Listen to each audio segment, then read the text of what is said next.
Well, anyway, moving on to our second guest of the evening, who spotted a crucial hole in the market for microwavable meals. Now, as you'll have seen in the supermarkets, tasty dishes like lasagna, shepherd's pie, they all look very tasty. You've seen them, haven't you? But they're halal. You think, I could do with some of that. I could do with some of that. And then you look, and it's not halal. Well, that's where Shazia Saleem comes in. She's created her very own British halal favourite microwave meals. Assalamu alaikum and welcome to the show. Walaikum salam. Thank you so much for having me. I mean, look, I read about you in the paper. Did you? You've been a kind of entrepreneur from quite a young age. Yeah, I've tried. And I'm still trying, right? So this is just my latest project, but it's a big one, I've got to say. It is a big one. I mean, you've been taken on by a household name. Sainsbury's have taken on the product. Alhamdulillah, yeah. They've been really receptive and really supportive as well, actually. I think our first meeting with Sainsbury's was only about 6 months ago, so it's just kind of... I mean, surely a meal's a meal. It took you 8 years to research. Yeah, it's... From the idea, I think, when I left university, it's the same sort of thing that you're talking about. You go shopping, you see all this really nice food, and you think, why can't that be halal?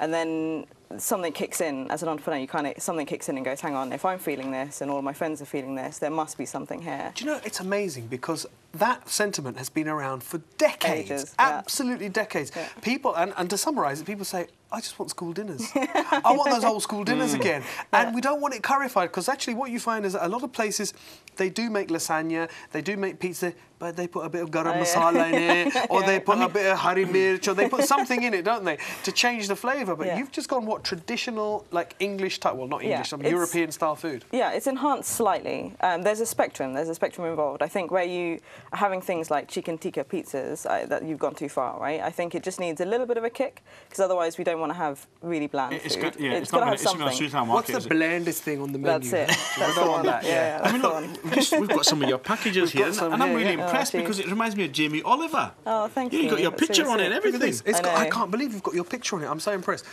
Chicken and leek pie. Yeah. Lovely. Sounds delicious. For one. Going to hold this up, look, with a whole grain mustard sauce topped with puff pastry hat. I like that, with a hat. Let's see, get a nice close up. Paul, our cameraman, there's going to get a trusty picture and everything about you. Hold that there, Paul. Wait, watch this, look. There is the sister, look at that, her picture. Is food something that you really enjoyed before this kind of, people who get into food and normally they enjoy cooking it. Were you into that kind of stuff? So I can't really cook, unfortunately. I was just hungry. That's why this came in. Don't ruin the illusion. Don't tell us now you can't cook. I was just... Well, I've got this now. Listen, Shazia Saleem, founder of ieat. I'm a British Muslim, and I love being both. The two are not mutually exclusive. It's like it. You've got a whole little PR thing going on there as well. This one's tagliatelle. Are you into microwavable foods? Is this something that you've thought, well, I can't find anything halal? I think one of the things that caught my eye in here is that this is what's called integration. We have to go into this thing. We need people to come and understand what we are about, and we want to see what they are about. And this is like one of the strongest platforms that we can. Food is great. Food is an excellent example. You're right. I think also from both sides, as you said. I mean, the British have taken on meals like chicken tikka masala, and then into our Asian cultures or Muslim cultures, we're taking on their food as well. It's brilliant, isn't it? It was just. I remember flying once to Washington DC, and I was on British Airways, and I chose the halal menu option, which I'm very grateful for the opportunity for doing. I got a chicken curry on the way there and a chicken curry on the way back, and it's like, guys, come on. We eat other foods, I'd really love to be able to try. It's really frustrating. You're right. It is frustrating. I used to work in a hospital, okay? And every single day I had the halal meal, and every single day it was chicken biryani or it was something. There was never made anything else. And you made pizzas as well. Look at this. What's the response been like? Oh, amazing. I'm so pleased, because it's quite scary, actually, putting your heart out on the line for someone to judge it. And especially Muslims have a great habit of telling you to your face if you've done something wrong. Because you could have just stuck to the traditional stuff and made something a little bit different. I could have been safe. But alhamdulillah, the response has been great. We actually have 12 products, and they're kind of vary on the flavour profile spectrum. So there's some dishes that are really spicy. There's some dishes that are quite bland and creamy. And actually, so people need to kind of find where they fit on that spectrum. But because we have 12 dishes, it's easy to do that. You used to go, I'm going to go for these ones, I'm going to go for these ones. I've got an idea. See you and your ideas. Listen, she's got 12 with Sainsbury's, 13 to Tesco's. What do you reckon? Easily. Yeah? Inshallah, go for it. Did you plough your life savings into this? Was it the one of the stories? Pretty much. You're still quite young compared to him. But what about the pressure and knowing that you're young, you put your money into it, it doesn't work? How did you take with that one? I think it's because I'm young that it seems that sort of helped me a little bit, because it's if things don't work out, you've kind of got time to recover. You know, I don't have any kind of massive dependencies on my income at the moment, so it's quite easy to just sort of try my best. I mean, it's a lot of research. It's not something that I've thought so what about really family? lightly Did about. they come in and?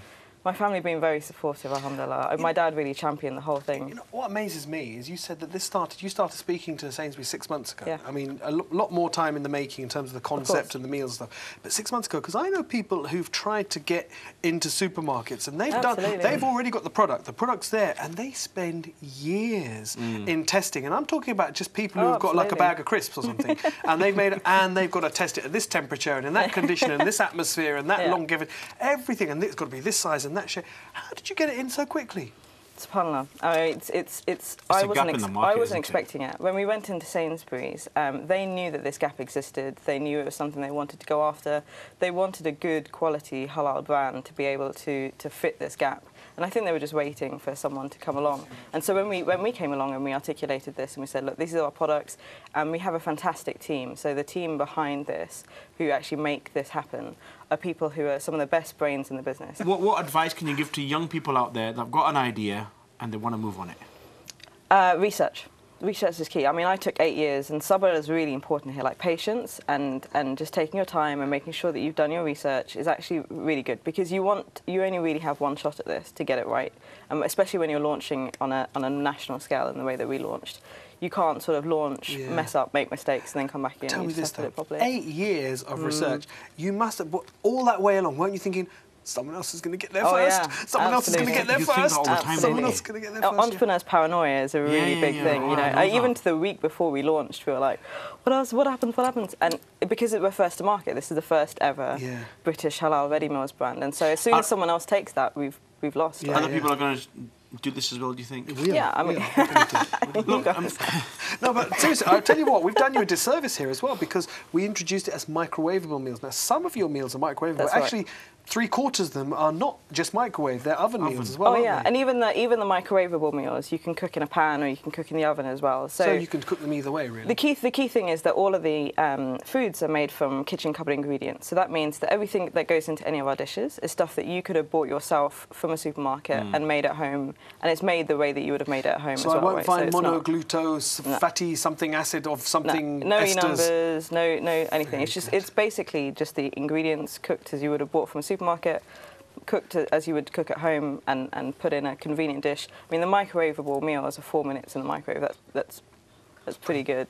So if you're at lunch at work, rather than having the tuna mayonnaise sandwich option for this, fifth time in a week, you can have something that's halal and tasty and nutritious as well. What was it like actually signing the deal? What was the feeling? Do you know, it's quite funny. So in your head, before you do this, you think that there's a day where you can kind of sign a deal and that's the day that it happens. It doesn't actually work like that.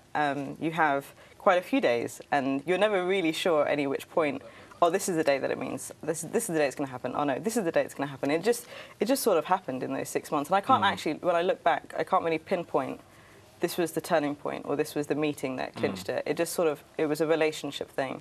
And then all of a sudden we're talking about how many stores we're going to go in and which stores we're going to go in and how many products we're going to have. And there's been such a long process to get here. I mean, getting our supply chain right. So things like all of our meats are from HMC certified abattoirs, making sure that we had the tayyib aspect as well. So the meats are wholesome and pure, and we're looking after the animals and all those kind of things. Like, every piece of that jigsaw has taken so long.